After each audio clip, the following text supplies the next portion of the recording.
How good is good enough? That is the one question I keep asking myself as I encounter yet another top-of-the-line gear. At the high end, diminishing returns start creeping in.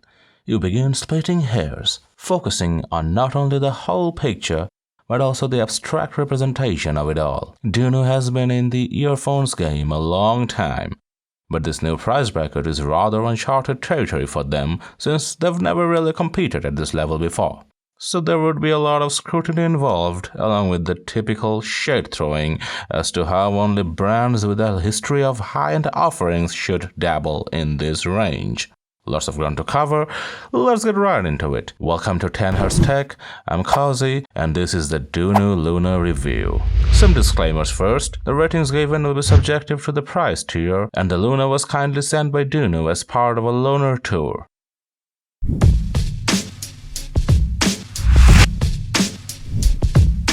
Build. The Luna has an understated yet striking design. There are no sharp angles, everything is rounded and smoothed out. Such lack of angles often leads to blandness, but the Luna exudes character. The Grade 5 titanium alloy shells are practically perfect with subtle grooves around the nozzle and the stem that shimmers as light scatters across them. The concave faceplates have raised ridges that snugly caresses your thumbs. The metal nozzle is angled to help with ergonomics, and it has a raised lip to keep the ear tips in place without them sliding out.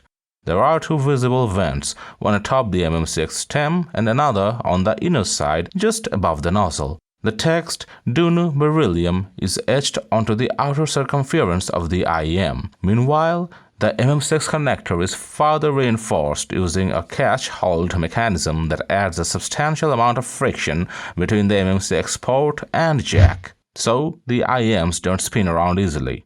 Picture perfect. 5 out of 5.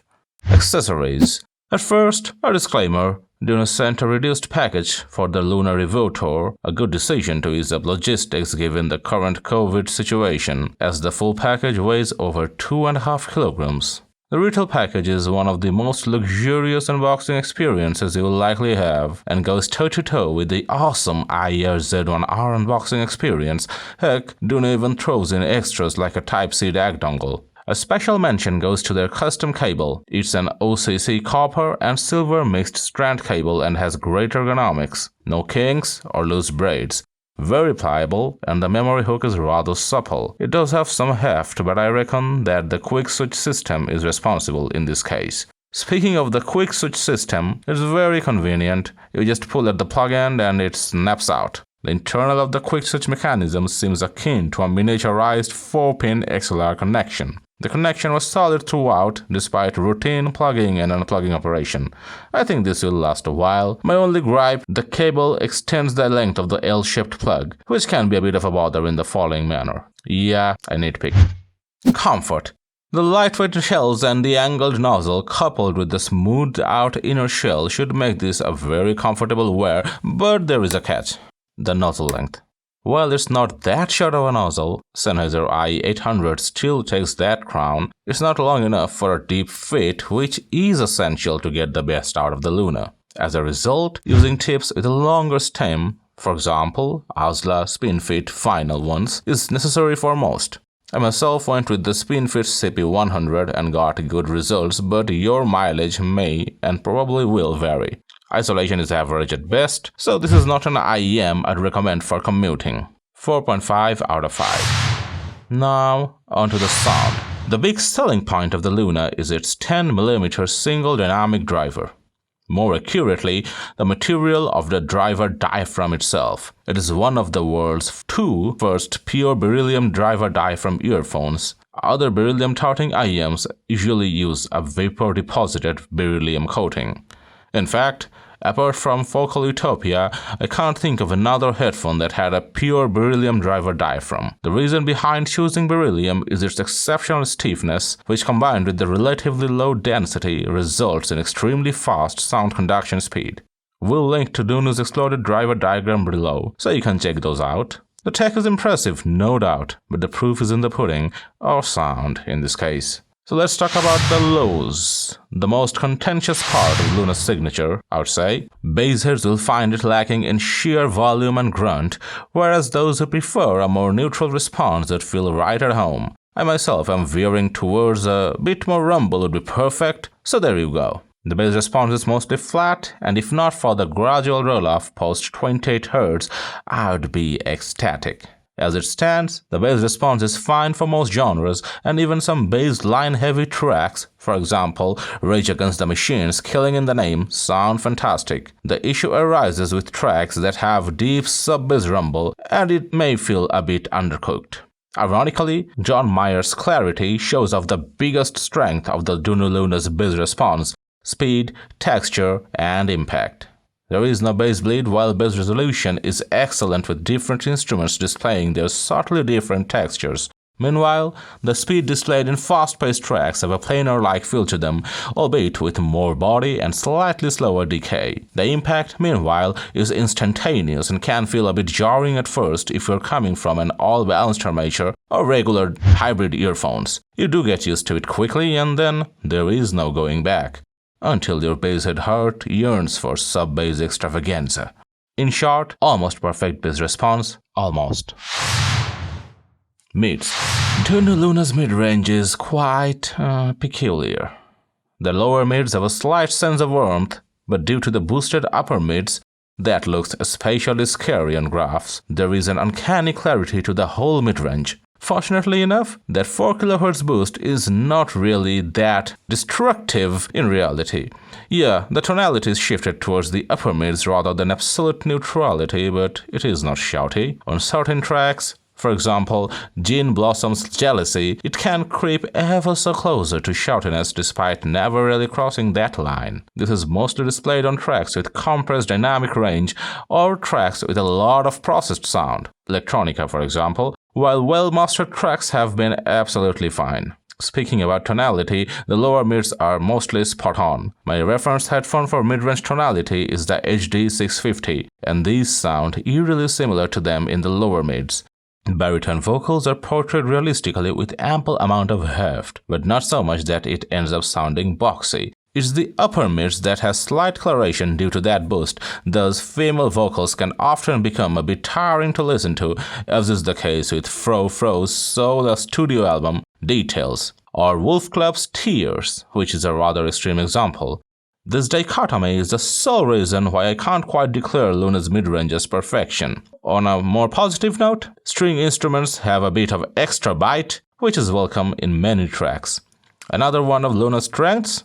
Live performance or concert rendition. Micro-detail retrieval along with instrument separation is top-notch, and technically I can't quite fault it.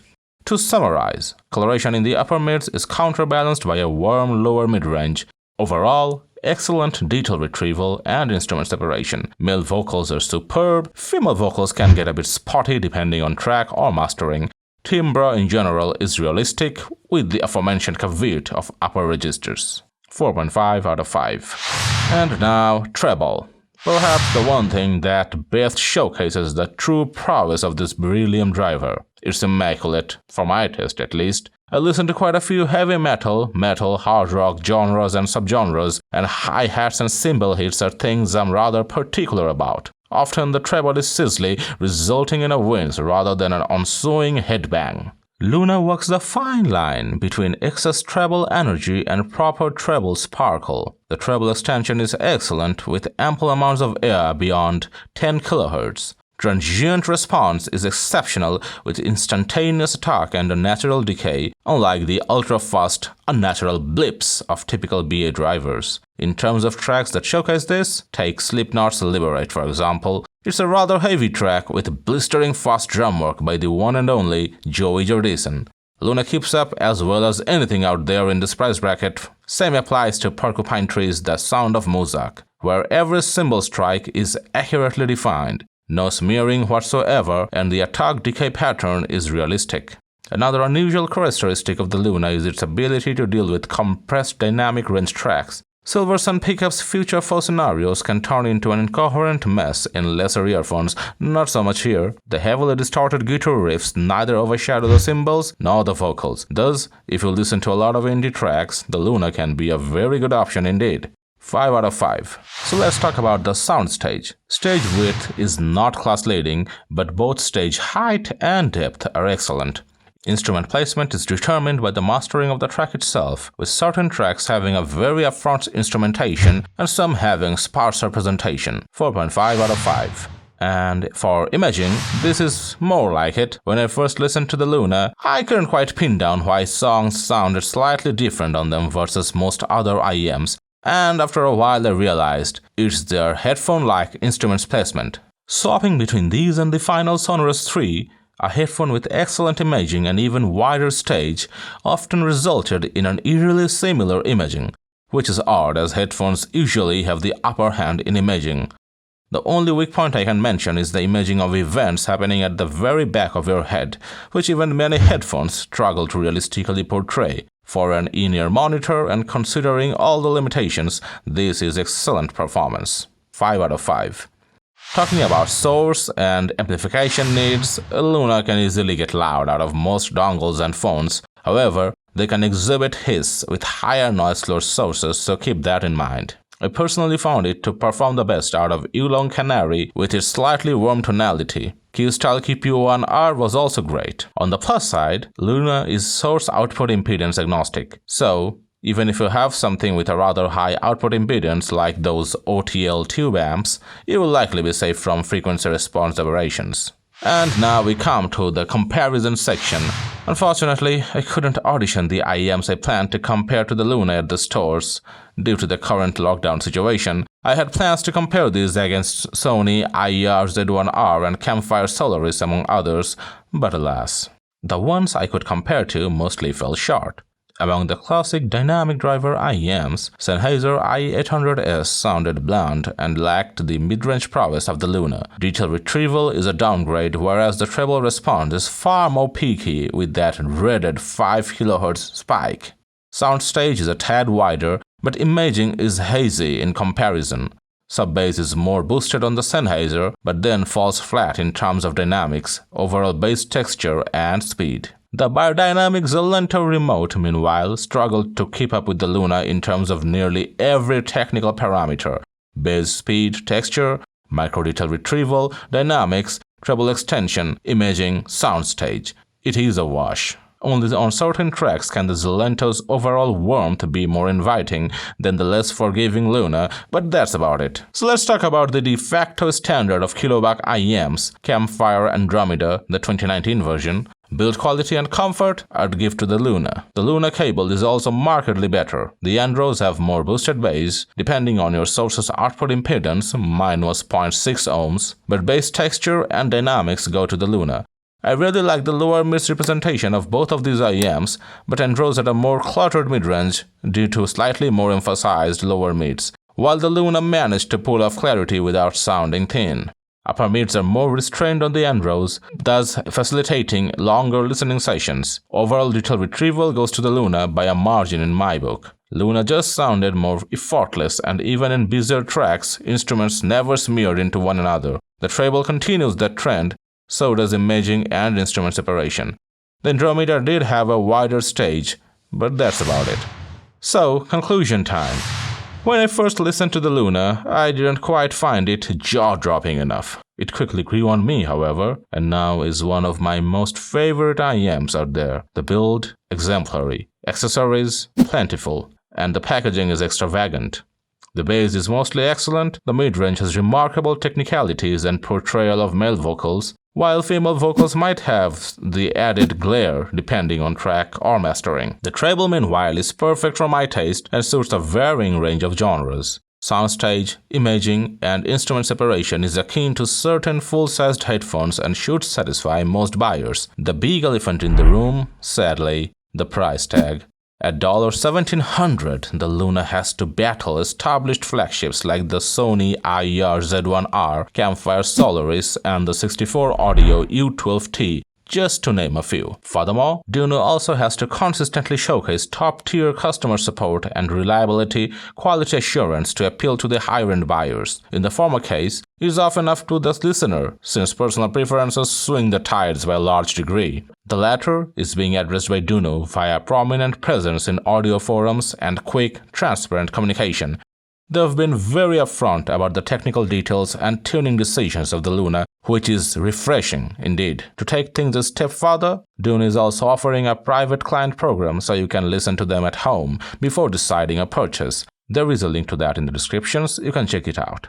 They have left no stones unturned. I'd hand them that. Time will prove the rest. At the end of it all, is the Luna good enough? It is more than good enough.